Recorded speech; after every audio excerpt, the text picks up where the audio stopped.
Hi everyone. So I'm Mohammed Al-Blushi. As Fatma mentioned, I look into fintech at the DIFC Authority. So I usually start my presentation by giving everyone a little bit background about the DIFC, just on a corporate level, what it is and what it stands for and how it's structured. I think it's very important for people to understand how the DIFC operates. So we, of course, we're an international financial center based in the city of Dubai that connects the east and the west. But I think it's very unique how we're set up.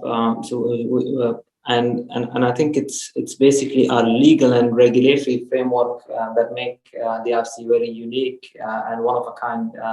And especially when it was set up back in 2004, it was something unparalleled in the whole region.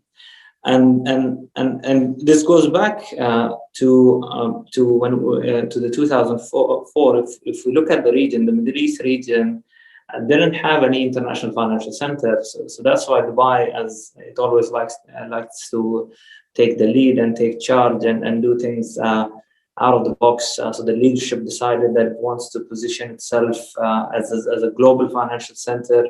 As at the time, there was no global financial center, so we decided to set up the DIFC. And of course, a couple of things were made sure to make sure that the DIFC is independent and international.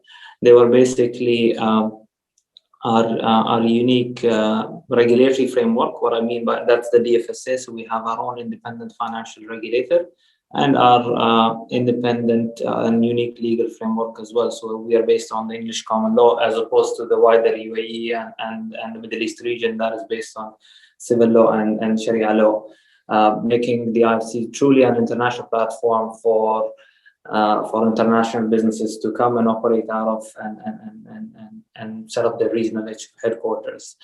Now, this slide is quite important because this technically outlines the three bodies that run the center. So the whole center is run by three bodies. The concept is a city within a city within a city, where we have the DIFC Authority, the authority that I come from. We are technically responsible for the legal framework of the whole center, the business development, the strategic development, the master development, and the registrar of companies. The licensing is also something that sits with the DIFC. Then we have the DFSA, and my colleagues from the DFSA already spoke. So they are the regulators of the financial center. They regulate anyone that plans to provide financial services or is providing any financial services from the center. And then we have the DIFC courts. Again, we as a financial center, we have our own independent courts and arbitration centers that are based on English law. Now, of course, as a financial center, we're very well established. We're considered one of the top 10 in the world.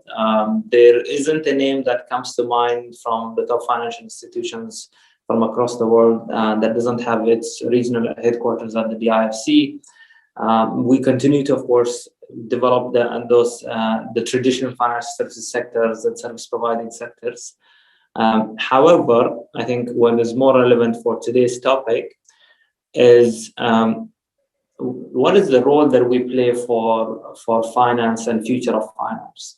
So going back to the reason why we were established, so we play more of an economic development role for Dubai, where we help, where basically our focus is to develop the financial services sector, which contributes more towards the GDP growth of Dubai. I think back in 2004 it was about 6%, and now that number has increased to about 12%. And our focus is to continue growing that. And now it's clear that growth or that aspiration will heavily be driven by fintech and the future of finance. So fintech and future of finance becomes quite interesting because every day we get new concepts and new entrants that basically enter the financial services world.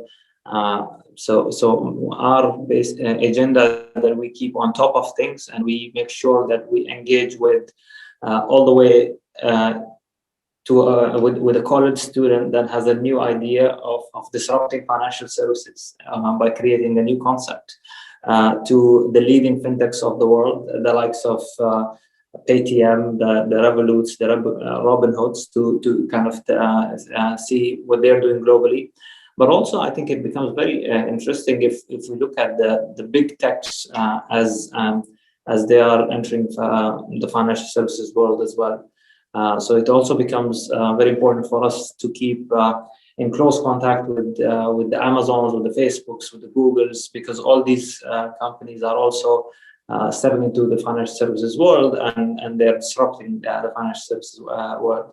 And I think given our more of, let's say, economic growth role, it's also our responsibility to make sure that the traditional services or the traditional players or the incumbents are also up to date, and they kind of cope up with this digital revolution that we go through. So again, we make sure that we bring in the best-in-class technology from all across the world. We travel and we tell them about the DIFC, and we invite them to Dubai to kind of come and work with our financial institutions, and also we kind of try and bridge the gap between financial institutions and early stage startups.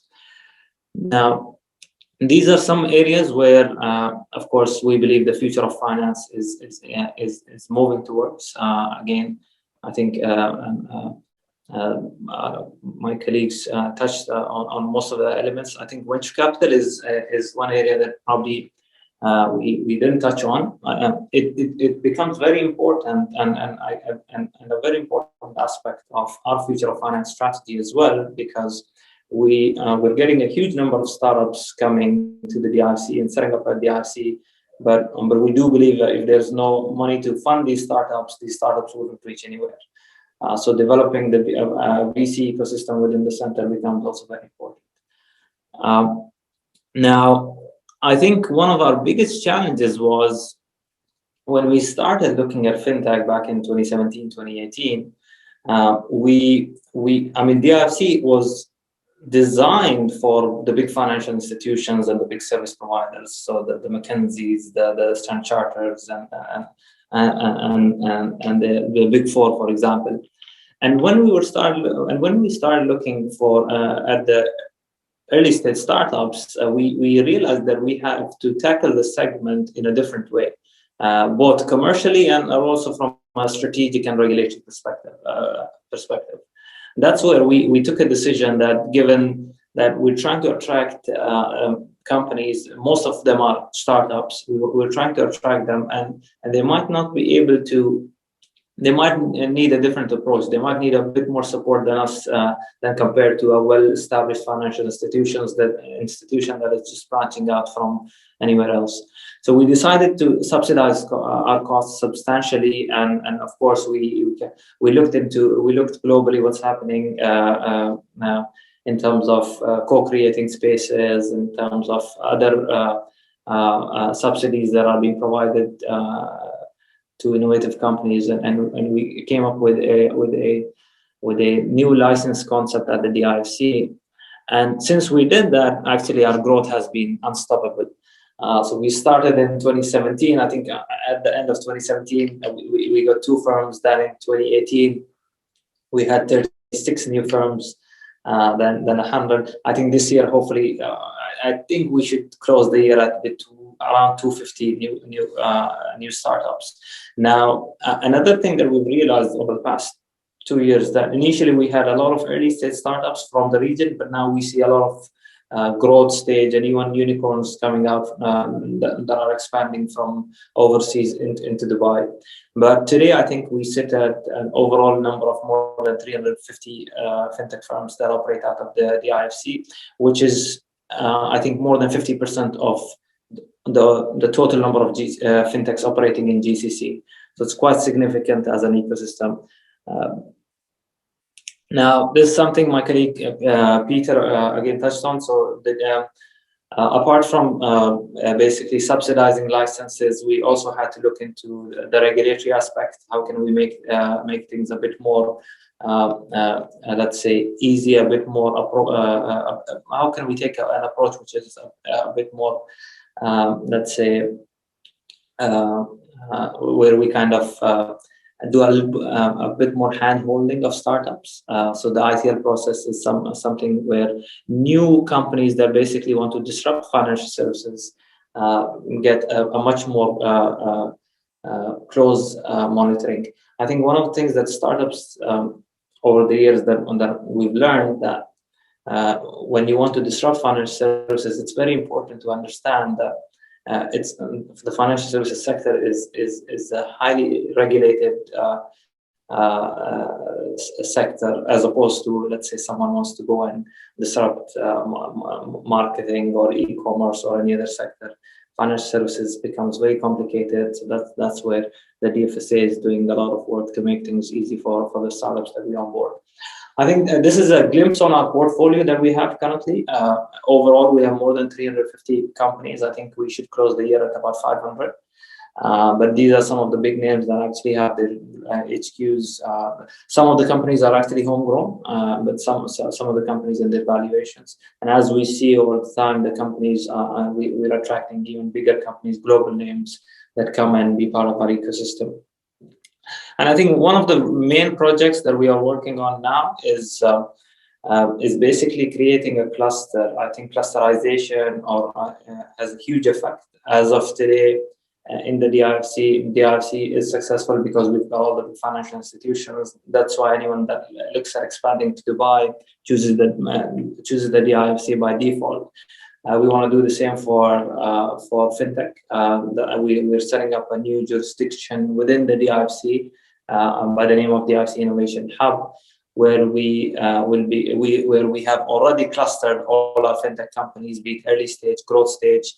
We have our accelerator programs over there. We plan to cluster our VCs over there as well.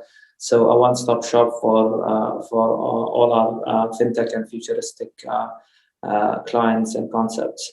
It's going to be based within the DIFC, and I believe it should be announced within the next month or so.